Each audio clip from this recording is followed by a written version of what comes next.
tropical qui contient, comme les autres fruits, beaucoup d'eau déjà, du sucre. D'ailleurs, c'est le premier goût qu'on rencontre quand on veut manger la mangue.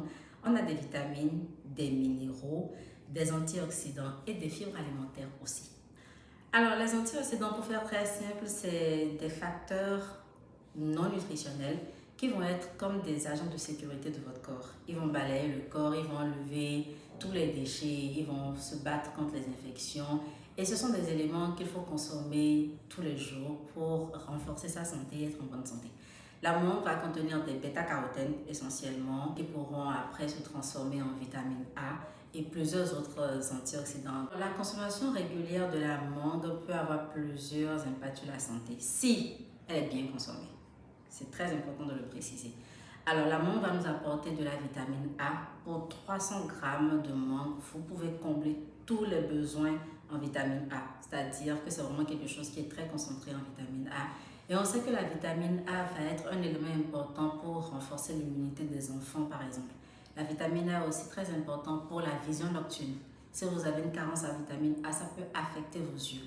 Donc, la vitamine A est aussi importante pour la peau. Vous remarquerez que certains produits cosmétiques de la peau sont faits à base de vitamine A. Donc, ça, c'est vraiment quelque chose de très important. La mangue est aussi très riche en vitamine C. Et vous savez, quand par exemple vous êtes malade, on vous dira, il faut renforcer. On te renforcer en vitamine C. Prendre la vitamine C, ça te fera du bien.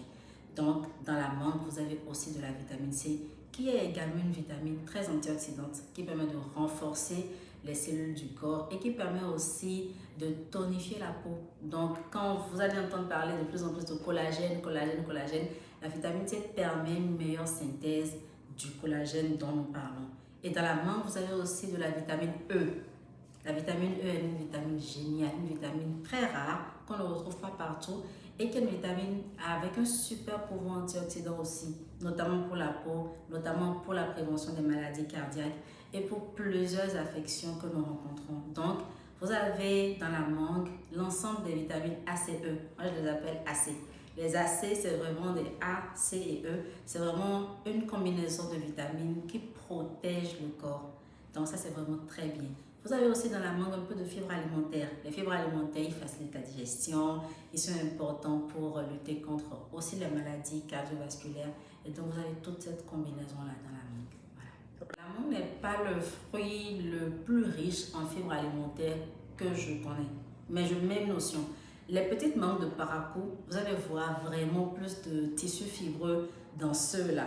Donc oui, je pourrais les recommander. Mais quand vous avez par exemple les mangues greffées, quand vous mangez, vous voyez qu'il n'y a pas autant de tissus fibreux dans les mangues greffées dans les grosses mangues. Donc moyen. Je les recommande, mais il faut faire quand même très attention à la quantité qu'on consomme. Pour la digestion, j'opterai plus par exemple sur les légumes que sur les fruits quand même par rapport à la digestion. La mangue est un fruit très indiqué pour les enfants. Pourquoi? La texture, les petites mangues de Paracou, quand vous donnez ça à un enfant, c'est lisse. Donc quand il prend la mangue, il a peut-être ouvert légèrement. C'est pâteux, c'est lisse, ça s'avale facilement quand c'est bien traité. Donc c'est un fruit qui est très recommandé pour les enfants lorsque c'est consommé de la bonne manière. Il faut leur éviter les intoxications alimentaires parce que c'est des cibles vulnérables. Donc, lorsque la mangue est lavée à l'eau, au savon, éponge métallique plusieurs fois et qu'elle est offerte à l'enfant sous une forme intéressante, c'est-à-dire vous avez peut-être une petite cuillère, vous avez la purée de mangue que vous donnez à l'enfant ou bien lui-même il est autonome, il suce sa mangue correctement, aucun problème. Donc, ça peut vraiment être très bien pour les enfants. En quelle proportion, je dirais, si l'enfant est autour de, en toute diversification alimentaire, on va dire 9 mois vers 1 an, une mangue, c'est-à-dire les purées émanant d'une petite mangue de Paracou, ou alors la purée qui vient de la partie supérieure d'une mangue greffée, qu'on a mixée et qu'on lui offre. Les enfants, en général, on leur demande de manger jusqu'à satiété. Un enfant, quand il n'en veut plus, il rejette et vous laissez tomber tout simplement. Les femmes enceintes, c'est des dames qui sont en train de construire des tissus. Il y a un fœtus qui pousse en elles et on sait que la vitamine A, c'est vraiment une vitamine, encore une fois, qui permet en fait la construction des cellules épithéliales. Cellules épithéliales, c'est pour dire les cellules de la peau. Tout ce qui va être construction de la peau, cicatrisation, multiplication cellulaire, la vitamine A va vraiment intervenir dedans. Donc, pour les femmes enceintes, encore une fois, la mangue est vraiment autorisée. Mais il faut faire attention. Parce que si vous abusez, ça peut vous exposer à d'autres problèmes comme le diabète gestationnel. Les personnes âgées peuvent en prendre. Les personnes âgées ont un petit souci au niveau de l'appétit parfois. Ce sont des personnes qui, quand on dit personnes âgées, je réexplique, c'est des personnes qui ont un âge supérieur à 65 ans, 70, 80, etc. Donc, c'est vraiment des personnes qui ont un petit appétit. Lorsqu'elles ne font pas d'activité sportive et qu'elles sont vraiment sédentaires, elles n'ont pas souvent l'appétit. On sait que la mangue, quand les personnes âgées aiment, ça a un bon parfum, c'est appétissant. Donc ça peut venir en fait diversifier leur alimentation si elle est monotone et leur permettre d'avoir les vitamines et des minéraux dont ces gens-là présentent parfois des carences. La mangue est un fruit sucré.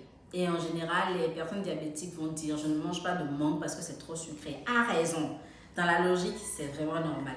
Mais n'oublions pas que la mangue contient quand même de la vitamine A, beaucoup d'autres choses qui sont importantes et que ces choses-là peuvent être apportées par la mangue strictement quand les personnes diabétiques maîtrisent les portions. Si vous êtes quelqu'un, un patient diabétique et que vous savez que vous ne pouvez jamais vous arrêter à une petite mangue de paraco, ne touchez pas à la mangue.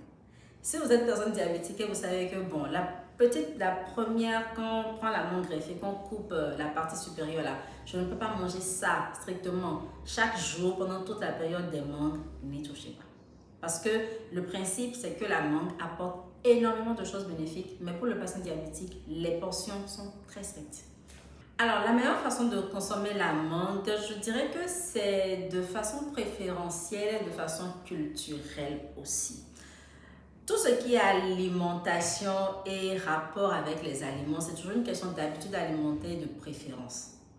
Notons que lorsque la mangue, je répète encore une fois, elle est lavée à l'eau, au savon, elle ne présente pas de points noirs sur la peau, elle n'est pas trop molle, elle n'est pas affectée, elle n'est pas bombée. Il y a certaines mangues, dès que vous les touchez, vous appuyez dessus, vous entendez c'est que c'est bombé, ça a fermenté et c'est déjà en train de se gâter. Il ne faut pas les manger. Vous avez d'autres mangues, dès que vous les prenez, vous voyez que la peau est affectée. C'est-à-dire qu'il y a des points noirs. Quand vous touchez là, vous touchez déjà la peau de la mangue. C'est pas bon. Il faut les jeter. Il ne faut pas manger ça. Mais quand vous avez une mangue qui est mûre, c'est-à-dire c'est mou, mais ce n'est pas trop fin. Vous pouvez la laver, manger la peau de la mangue en toute sérénité. Moi, je le fais. Surtout quand la mangue est délicieuse. Je n'hésite pas à manger la peau de la mangue. La meilleure manière de manger la mangue, c'est de la manger comme vous aimez. Je répète, la meilleure façon de manger la mangue, c'est de la manger comme vous aimez. Je ne vous dirai pas de manger obligatoirement la mangue avec la peau, par exemple. Si vous avez une mangue qui est propre et que vous êtes tenté par le fait de manger la peau, allez-y. Maintenant, si vous ne voulez pas manger la peau, laissez la peau. C'est une question de préférence. En termes de portions de fruits, nous disons à nutrition que c'est 5 portions de fruits et légumes par jour, à raison de 2 portions de fruits. La portion, c'est 100 grammes, mais tout ça est déjà trop compliqué. 2 mangues de paraco, les petites mangues de paraco là. Et quand vous avez une mangue greffée qui est bien grosse, vous la divisez en 2 et vous la mangez. Point. On dit souvent que tous les aliments peuvent présenter des allergènes, c'est-à-dire même l'avocat, même l'orange, oui, il y a certaines personnes qui peuvent présenter des allergies ou alors des intolérances. Je n'ai pas de contre-indication spécifique par rapport à la mangue, mais je pense qu'en général, c'est un fruit qui est plutôt ouvert à tout le monde. Je sais aussi que quand on veut la manger, il y a un petit truc, enfin, au bout de la jonction entre la mangue et l'arbre, souvent ça a une présence un peu piquante, mais je ne sais pas si par exemple il y a des personnes qui font des réactions allergiques à ça. Consommateur de la mangue comme moi, parce que j'adore la mangue, c'est l'un de mes fruits préférés, je dirais qu'il faut tout simplement ralentir sur la quantité de la mangue que vous mangez par jour en fait. C'est-à-dire vous pouvez profiter de la mangue sereinement en mangeant de petites quantités chaque jour. C'est vraiment un fruit de saison, c'est un fruit qui va disparaître, donc on veut vraiment en profiter. C'est super sucré, c'est super bon, mais faites vraiment très attention aux quantités. La deuxième chose, c'est que quand vous voulez manger la mangue, faites attention à déjà bien les choisir avant de les acheter. Ensuite, lavez-les vraiment avec du savon, de l'eau, une éponge métallique. Prenez le temps de vous asseoir, de vous mettre totalement à l'aise et déguster, profiter. Merci.